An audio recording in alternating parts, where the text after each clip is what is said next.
Oh, it's Jinder's Gear Reviews. Ladies and gentlemen, welcome back to Jinder's Gear Reviews. This is a series of reviews that I'm doing via YouTube and IGTV and all that kind of stuff. Just talking about the gear that's worked the best for me over the last 23 years of being full-time as a singer, songwriter, guitarist, touring musician, recording artist, record producer, all that kind of stuff.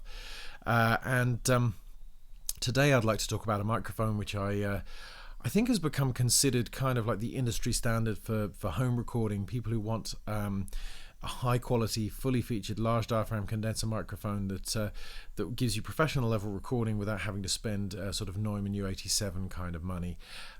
This microphone, when it came out, revolutionized what was possible for home recording in many ways, because a lot of us who are on a budget, who don't want to be forking out four figures for a microphone but want something that's going to get the job done in a really pro way, we're kind of left wanting a little bit until this microphone, the Rode NT1A, came out. And it's a large diaphragm condenser. As I said, it's got a 1-inch capsule with gold-plated, gold-spattered diaphragm.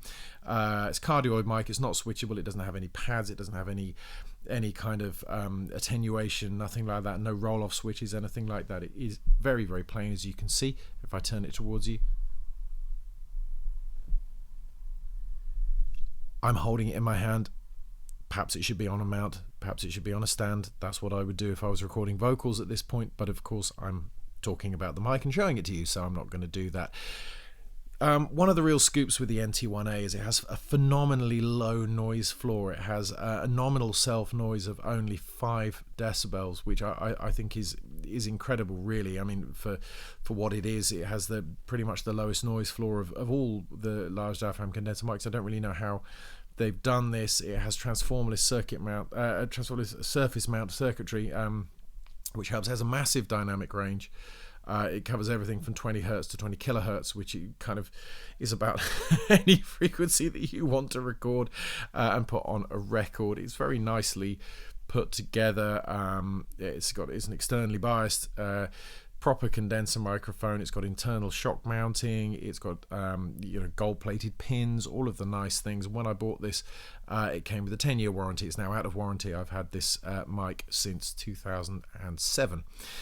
And it's been on every record I've made since then, to some degree, more or less. I've used it for recording guitars. I've used it for miking bass cabs, guitar cabs, lots and lots of vocals, backing vocals, lead vocals. I've used it to record violins. I've used it to record anything you can imagine, pianos.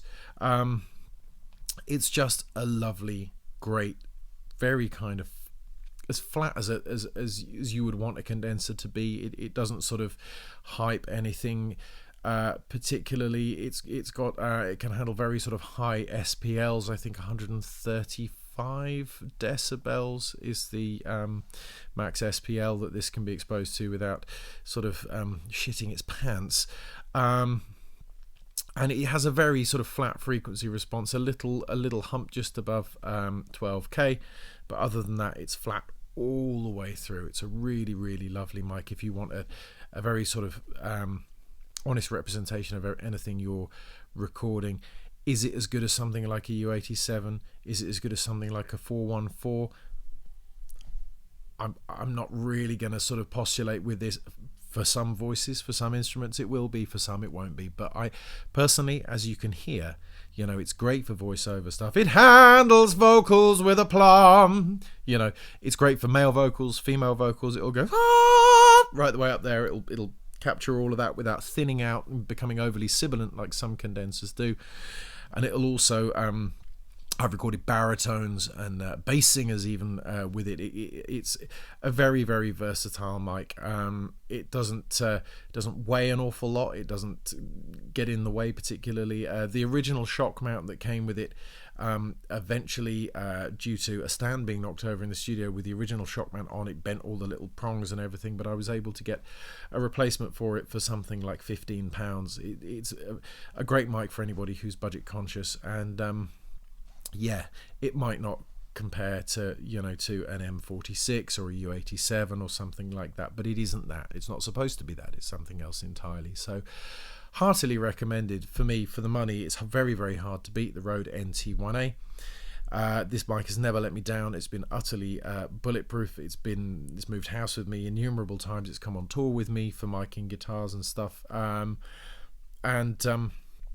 Just a winner all round. The other thing is, every singer I've worked with, when I've had guest singers in the studio or I've recorded other artists, everybody I've worked with when we've done mic shootouts, even with, you know, like fairly expensive mics, you know, my main vocal mic nowadays is an SE Electronics Gemini 2, which I've used in a lot of my other videos, and the Gemini is brilliant, but a lot of singers get on it and go, it's a bit sibilant, it's a bit thin at the top end for a female singer.